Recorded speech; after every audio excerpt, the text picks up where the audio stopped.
Operation सिंदूर का हिस्सा हैं।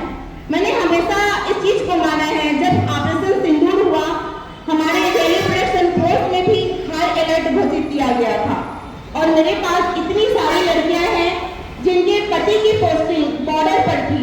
लगातार वे लोग बिल्कुल बेचैन सी आंखें। मैं ये कहना चाहती हूँ कि जो बॉर्डर पर जंग लड़ रहे हैं उनके पीछे कौन लड़ रहा है? उनके पीछे आप सभी मात्र शक्तियां लड़ रही है।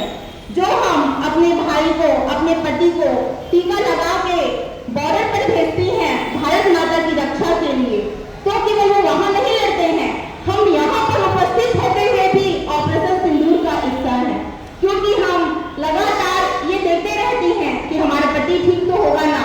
हम भगवान से लगातार प्रार्थनाएं करती रहती हैं कि हे भगवान, केवल हमारे पति को नहीं, सभी के पतियों को सही रखिएगा, उन सब की रक्षा करिएगा, भारत माता के सभी पुत्रों की रक्षा करिएगा। तो मैं ये बोलना चाहती हूँ, आज इतनी सारी मातृ शक्तियां यहाँ पर बैठी हुई हैं, मैं आप सभी से ये बोलना चाहती हूँ कि जब हम अपने बच्चों को अच्छी शिक्षा देते हैं तो हम राष्ट्र की सेवा करते हुए ऑपरेशन सिंदूर का हिस्सा बनते हैं। जब हम किसी पीड़ित की मदद करते हैं तभी हम राष्ट्र की सेवा करते हुए राष्ट्र की रक्षा करती हैं। तो ऑपरेशन सिंदूर न केवल जो बॉर्डर में जंग लड़ रहे हैं, बल्कि यहाँ पर बैठी हुई मातृ शक्तियां भी उस सिंदूर का प्रतीक है। मैंने हमेशा इस चीज को बाला है कि अभी तो केवल यह एक चिंगारी है, अभी तो केवल यह एक चिंगारी है, अभी तो आग लगाना बाकी है। वंदे वंदे। मैं हमेशा ये बोलना चाहूंगी, माँ मुझे लगा ले गले, मेरी माँ मुझे लगा ले गले, ऐसा काम करना बाकी है, ऐसा काम करना बाकी है। मुझे मेरे नाम को बताने की जरूरत ना पड़े, मेरी नाम को मुझे बताने की जरूरत ना पड़े, ऐसी पहचान करना बाकी है।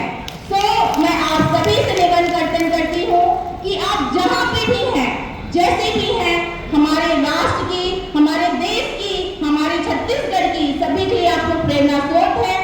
जिस प्रकार मैया सीता अग्नि परीक्षा देने के साथ जो दुर्गा मैया हमें असुरों का वध भी करती है, उसी प्रकार हम महिलाओं के अंदर एक बहुत करुणा की ताकत होने के बाद नरसंहार की भी ताकत रखती हैं। यहाँ पर बैठी हुई समस्त महिलाओं से मैं निवेदन करती हूँ कि वो घर की चार दीवारी में रहते हुए भी हमारे ऑपरेशन सिंदूर का हिस्सा बनती हैं। और मैं चाहती हूँ कि सभी महिलाएं अपने नाम को पहचाने, अपने आप को पहचाने, अपनी फिटनेस पे ध्यान दें। मैंने हमेशा हर मंच पर बोला है, पहचान छोटी ही सही अपनी होनी चाहिए, पहचान छोटी ही सही अपनी होनी चाहिए।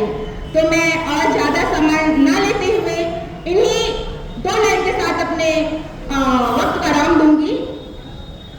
ये ना पूछो मेरी मंजिल कहाँ है, ना पूछो मेरी मंजिल कहाँ है, अभी तो मैंने चलने का इरादा किया है। ना हारेंगे हौसला उम्र भर, ना हारेंगे हौसला उम्र भर, हमने किसी और से नहीं खुद से ये वादा किया है। जय हिंद, जय भारत, जय Chhattisgarh. Thank you so much.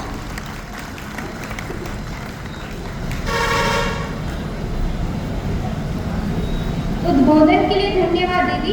अब मैं राजेश शर्मा जी को उद्बोधन हेतु आग्रह करती